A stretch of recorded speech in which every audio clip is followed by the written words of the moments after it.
will be Gasra's fourth day that I've been riding him with the bit. I haven't put the reins on today. It'll be the first day of putting the reins on.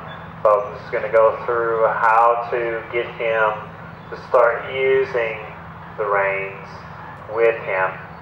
And the bit that I'm using is it's a 3-link egg butt snaffle.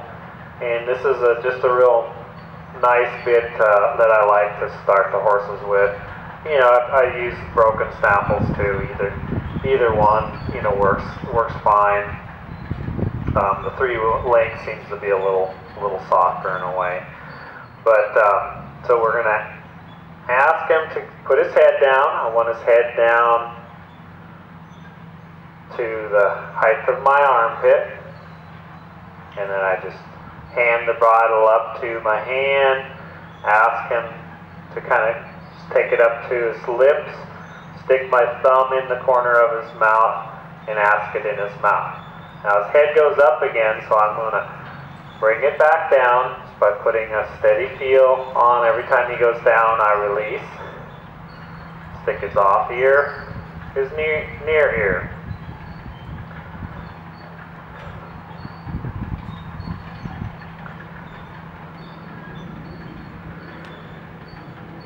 What determines when I'm going to start using the bridle and the reins of the bridle? Because you could let them wear the bit for quite some time. But what I use as a determining factor of when to start asking with the bit is in the riding and when I'm asking.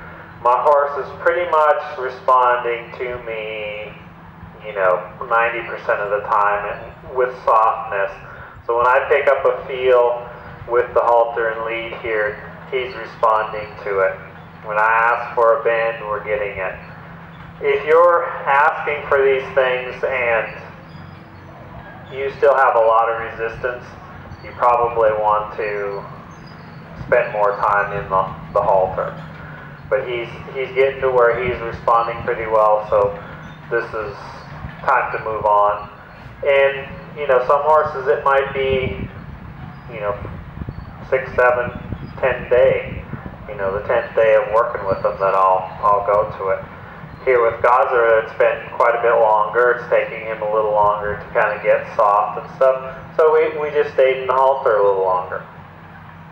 So what I'm going to do is from the ground here, just like I did with the halter, is can I pick up and ask for a feel and ask for him to bend with the bit. And he's kind of leaning on it, so every time, now I'm just picking up a feel and then I'm holding. I'm holding that until he comes off. The moment he comes off, I soften. Now there I soften. There I soften. There I soften.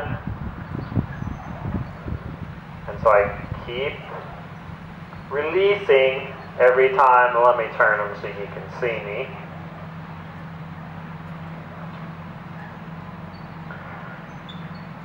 So I pick up, and each time he leans on it, I just kind of hold, and then when he comes off, I give. So there's slack in the rope, in the lead.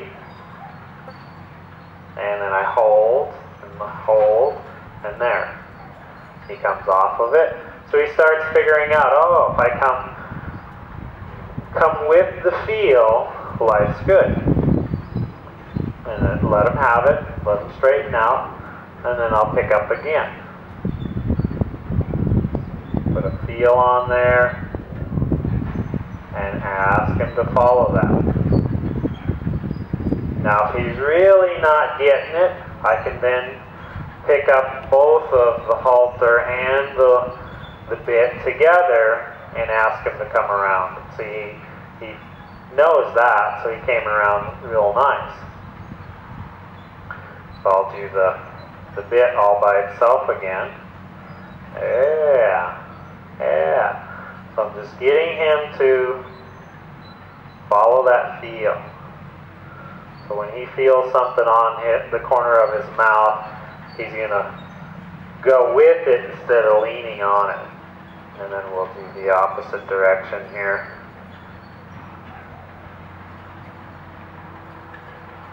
So I pick up, put a feel. I'm not pulling his head around. I'm just, I've got maybe half a pound to a pound. Unless he leans on me, then I just hold it until he kind of comes off there. As soon as he does, I soften, but I don't throw it all away. So I'm holding,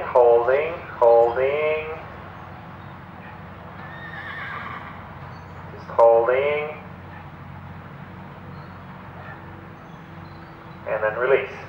Because he gave a little bit. But I didn't throw it all away to say, oh, you can have it all back. I'm waiting, there I give.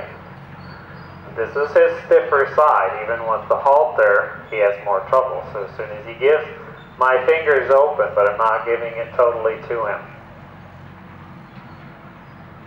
Yeah. And that was nice. So I'll let him have it.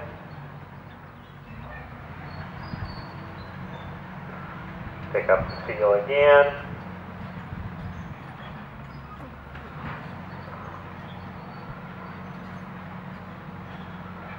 There we go. So he's starting to get the idea here.